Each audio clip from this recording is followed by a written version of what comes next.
मला असं वाटतं की न्यायालयाने उदात्त हेतू ठेवून तो निर्णय घेतलेला दिसतो. मी तो निर्णय अद्याप वाचलेला नाही, परंतु न्यायालयाचे निरीक्षण योग्य आहे की जेणेकरून सरकारचा पैसा खर्च होऊ नये, जनतेचा पैसा खर्च होऊ नये आणि त्या पैशाचा अपव्यय होऊ नये, म्हणून त्याच्यामध्ये कुठल्याही प्रकारचा लॉस नसताना एखाद्या व्यक्तीवर आपण इरिपेरेबल लॉसच्या माध्यमातून दृष्टिकोनातून पाहणं आणि त्याला न्याय न देणं हे कायद्याच्या दृष्टीने चुकीचं होईल आणि म्हणून त्यांनी तो निर्णय घेतला असावा असं माझं मत आहे.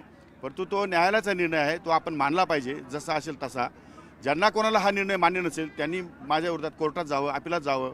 त्यांच्या बाकी रागदूर रस्ते मोकळे आहेत ना विरोधकांना, नाही कोण म्हटलं त्यांना. आम्ही काय कोणा थांबवलेलं नाही आहे. त्यामुळे ज्या विरोधकांना असं वाटतं की याच्यामध्ये तथ्य आहे त्यांनी कोर्टात यावं, कोर्टात धाव घ्यावी, PIL दाखल करावं. आणखी लागेल तेवढा आयुध आहे त्यांना हे करण्यासाठी, त्या आयुधाच्या मार्फत त्यांनी त्यांचं म्हणणं मांडावं. कोर्टाच्या निर्णयाविरोधात खरं तर अशा पद्धतीनं थेट भाष्य यापूर्वी कधी झाली नाही. आता विरोधक थेट कोर्टाच्या एकूणच निकालावर भाष्य करायला लागले. हे कितपत योग्य वाटतं?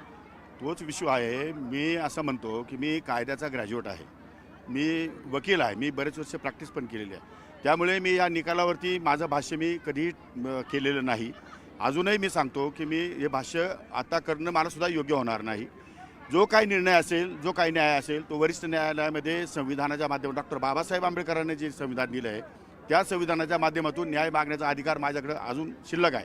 त्यामुळे मी त्या माध्यमातून न्याय मागेल आणि यांना माझ्या विरोधकांना जर काही वाटत असेल त्याच्यामध्ये तथ्य तर तेही माझ्या विरोधात न्याय मागू शकतात किंवा सरकारही मागू शकतं.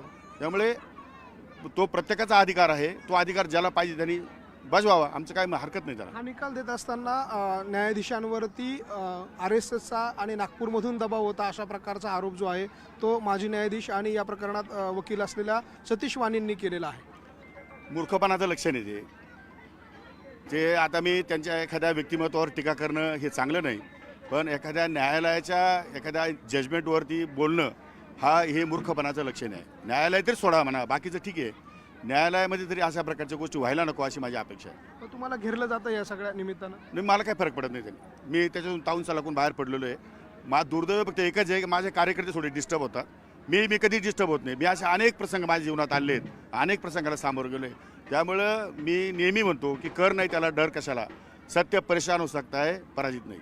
आपण बघतोय माणिकराव कोकाटे आपल्यासोबत होते. सत्य परेशान हो सकता है, पराजित नाही असं ते म्हणताय. आणि एकूणच विरोधकांकडनं ज्या पद्धतीनं टीका त्यांच्यावर केली जाते त्याला त्यांनी सडेतोड पद्धतीनं उत्तर दिलंय.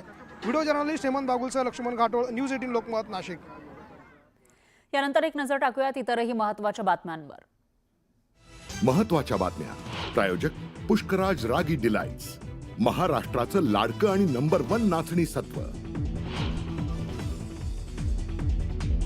एकनाथ शिंदे काँग्रेसमध्ये जाणार होते, संजय राऊतांचा मोठा दावा. तर राऊतांच्या दाव्याबाबत मला माहीत नाही, पृथ्वीराज चव्हाण यांची प्रतिक्रिया. नानांनी लवकर भांड वाजवलं, थोडं थांबायला हवं होतं. शिंदे अजितदादांना दिलेल्या ऑफरवर संजय राऊतांची प्रतिक्रिया. अमित देशमुखांना दादांच्या राष्ट्रवादीकडून मंत्रिपदाची ऑफर, तर आपण आहे तिथंच आनंदी आहोत. देशमुखांचं विक्रम काळेंच्या ऑफरवर उत्तर. जनतेच्या पैशांचा अपव्यय टाळण्यासाठी माणिकराव कोकाटे यांच्या शिक्षेला स्थगिती. नाशिक सत्र न्यायालयानं नोंदवलेलं निरीक्षण चर्चेत, नवा वाद पेटण्याची शक्यता. लाडकी बहीण योजनेसाठी शिवसेनेकडील मंत्र्यांच्या खात्यांचा निधी. अजित पवारांच्या निर्णयावरून राष्ट्रवादी आणि शिवसेनेमध्ये वादाची ठिणगी. न्यूज 18 लोकमतला सूत्रांची माहिती. हलाल पद्धतीनंच मटण विकणार, आम्हाला कुठल्याही प्रमाणपत्राची गरज नाही. नाशिकच्या हिंदू खाटीक समाजाचा मंत्री नितेश राणे यांच्या निर्णयाला झटका. कोल्हापूरमधील शिवाजी विद्यापीठाच्या आधी सभेमध्ये गोंधळ. विद्यापीठाच्या नामविस्तारास सिनेट सदस्यांचा विरोध. कार अपघातात माजी आमदार PN पाटील यांच्या पुतण्याचा मृत्यू. हृदयविकाराचा झटका आल्यानं कारवरचं नियंत्रण सुटून धीरज पाटलांचा अपघात. आणि शेतीला पाणी मिळत नसल्यानं बुलढाण्यातल्या युवा शेतकऱ्यानं संपवलं जीवन. कैलास नागरे आत्महत्या करणाऱ्या शेतकऱ्याचं नाव. विरोधकांकडून सरकारवर टीकेची झोड.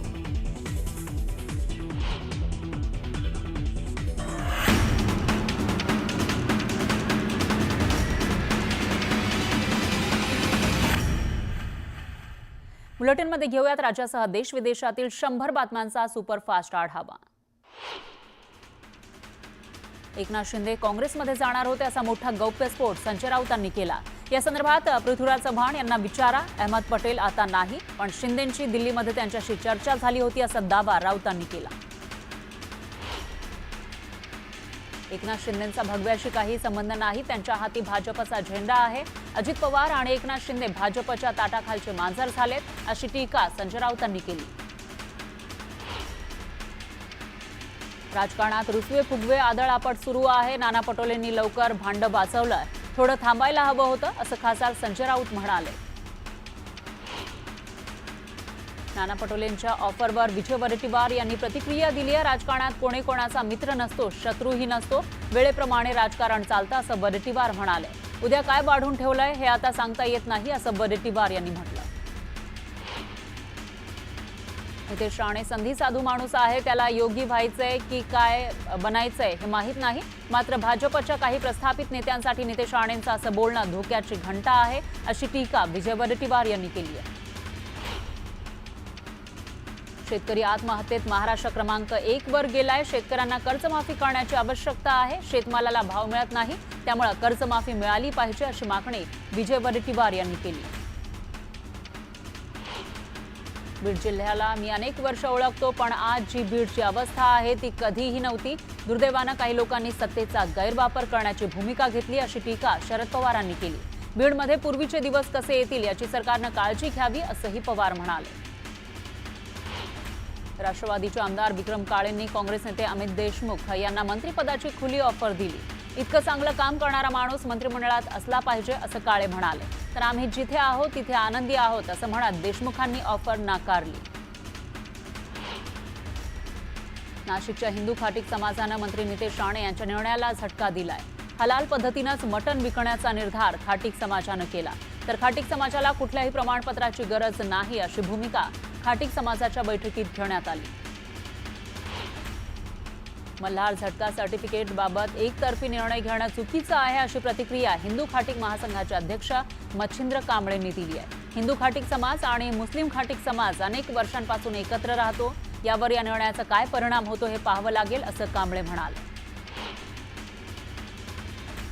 बारामतीमध्ये शरद पवारांना भेटण्यासाठी कार्यकर्ते पदाधिकाऱ्यांनी गर्दी केली। माळेगाव सहकारी साखर कारखान्याची निवडणूक लागण्याची शक्यता असल्यानं पवारांची भूमिका महत्त्वाची असेल। सध्या हा कारखाना अजित पवारांच्या ताब्यात आहे। युगेंद्र पवार यांनी गोविंद बागेमध्ये शरद पवारांची भेट घेतली। माळेगाव सहकारी साखर कारखान्याच्या निवडणुकीसंदर्भात चर्चा झाल्याची शक्यता आहे, तर निवडणुकीसाठी युगेंद्र पवार नेतृत्व करणार का याकडे सर्वांचं लक्ष आहे। अहिल्यानगरच्या दानवेवाडीमध्ये 2 हात आणि शीर नसलेला मृतदेह 2 दिवसांपूर्वी सापडला होता, तर दुसऱ्या विहिरीमध्ये या मृतदेहाचं शीर आढळलं।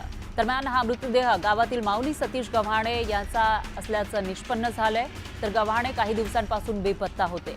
कानातल्या बाळीवर मृतदेह गव्हाणे यांचा असल्याचं स्पष्ट झालंय। सारंगी